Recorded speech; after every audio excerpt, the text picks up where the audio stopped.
नमस्कार दोस्तों, मैं एक साल में चंद्रशेखर उगले आपका अपने शेयर मार्केट यूट्यूब चैनल पे स्वागत करता हूं। हम देखेंगे निफ्टी, बैंक निफ्टी और फिर निफ्टी का एक्सपायरी एनालिसिस और प्रेडिक्शन। कल है फिर निफ्टी की एक्सपायरी। आज अगर आप देखेंगे तो मार्केट बुलिश रहा, लेकिन कुछ स्टॉक बहुत ज्यादा बुलिश रहे और निफ्टी सबसे ज्यादा बुलिश रही है। आईटी, पीएसयू बैंक और मीडिया नेगेटिव। आज अगर देखा जाए तो सबसे ज्यादा ऑटो सेक्टर ने बुलिश मूवमेंट दी है। फार्मा और इंफ्रा ने भी सेम, सॉरी, फार्मा, इंफ्रा और मेटल ने भी। तो ये था निफ्टी का। अगर देखा जाए तो जो लाइफ टाइम हाई था प्रीवियस 22,520 को ब्रेक करने के बाद एक परसों की कैंडल थी जो थी 22,500, 22,620। अब लगाया तकरीबन 22,700 का हाई। अब यहाँ क्या होता है, जब डबल टॉप ब्रेक होता है तो करेक्शन की एक जरूरत होती है जिसको हम पुल बैक बोलते हैं। तो लेकिन जो ब्रेकआउट दिया है वो एक स्प्रिंग बनाने के बाद, एक टेंशन बनाने के बाद, मतलब यहाँ देखोगे तो वॉल्यूम भी ठीक ही था, यहाँ पे वॉल्यूम ठीक ठाक था। एक स्प्रिंग बनाने के बाद ये करेक्शन दिया है। तो अगर आपको बाय साइड ट्रेड करना हो तो निफ्टी में कीजिए। अगर मार्केट डाउन साइड मूवमेंट देता है तो आप बैंक निफ्टी में पुट साइड कर सकते हैं। ये हो गया। कैंडल भी सही है, आरएसआई भी अप ट्रेंड है और वॉल्यूम भी ठीक ही है, लेकिन इतना नहीं है। वॉल्यूम क्या होना चाहिए, ये इस तरह जो वॉल्यूम है आप देख सकते हो, ये आपकी जो लाइन है, ये लाइन इस यहाँ तक होनी चाहिए थी वॉल्यूम की। तब हमें जो ब्रेकआउट दिया है इसको हम थोड़ा कंफर्म बोल सकते हैं। कम वॉल्यूम में ये ब्रेकआउट दिया है, क्यों? क्योंकि डबल टॉप पे बायर्स और सेलर्स के बीच में कंफ्यूजन में। अब आवरली में आप क्लियरली देख सकते हो ये ब्रेकआउट यहाँ से हुआ है 520 से। उसके बाद अब ये एक 520 या तो यहाँ तक तो आना चाहिए, 570, 570 520 के बीच में निफ्टी आनी चाहिए। अब हम सीधा ही 5 मिनट में देखेंगे, देखने लायक कुछ भी नहीं है। वॉल्यूम बहुत कम है आज भी। अगर आप देखोगे तो मेरा एक छोटा सा स्टॉप लॉस हिट हुआ। क्यों? यहाँ देख सकते हो आप किस तरह से मार्केट अपसाइड जा रहा है।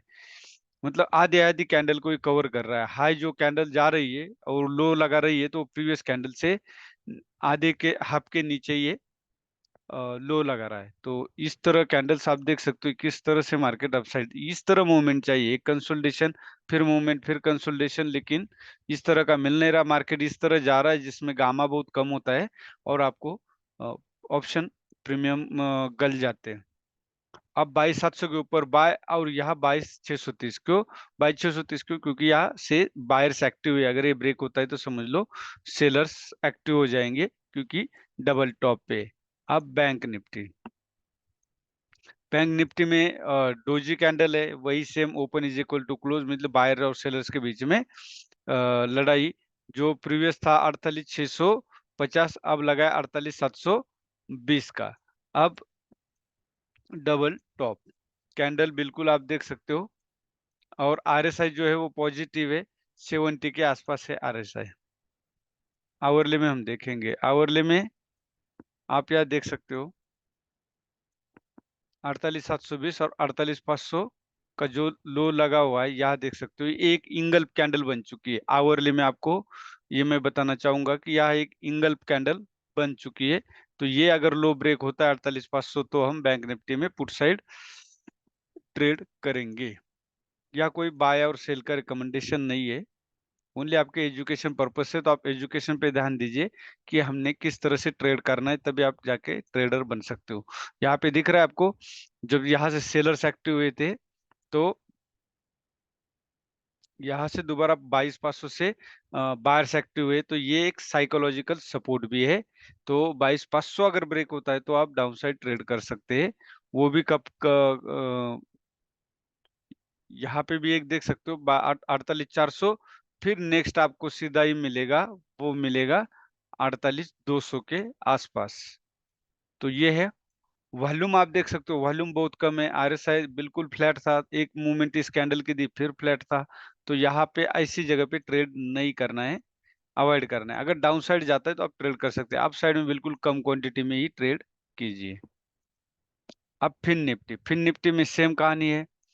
ब्रेकआउट दिया है निफ्टी, बैंक निफ्टी की तरह डोजी कैंडल है, बायर सेलर्स की कांटे की टक्कर है। तो इसमें भी सेम कहानी, डबल टॉप। तो आप निफ्टी में जिस तरह से स्प्रिंग बना है उस तरह बैंक निफ्टी और निफ्टी में, फिर निफ्टी में नहीं है, तो यहाँ थोड़ा संभल के ट्रेड करना पड़ेगा। हाँ, डाउन साइड में अगर आप 21,580 अगर ब्रेक होता है तो आप डाउन साइड ट्रेड कर सकते हैं, और 21,670 के ऊपर बाय कर सकते हैं। इसके ऊपर बाय करना ठीक नहीं रहेगा। एक कंसोलिडेशन बाय करना मतलब डायरेक्ट कैंडल अपसाइड ब्रेक करती है तो एंट्री नहीं करना, थोड़ा सा कंसोलिडेशन 2-3 कैंडल बनने देना एक रेंज में, और वो ब्रेकआउट देने के बाद ही ट्रेड करना। 21,670 और 21,580, यह देख सकते हो आरएसआई किस तरह से फ्लैट ही नजर आ रहा था। तो ये था आज का बैंक निफ्टी फिन निफ्टी का एनालिसिस।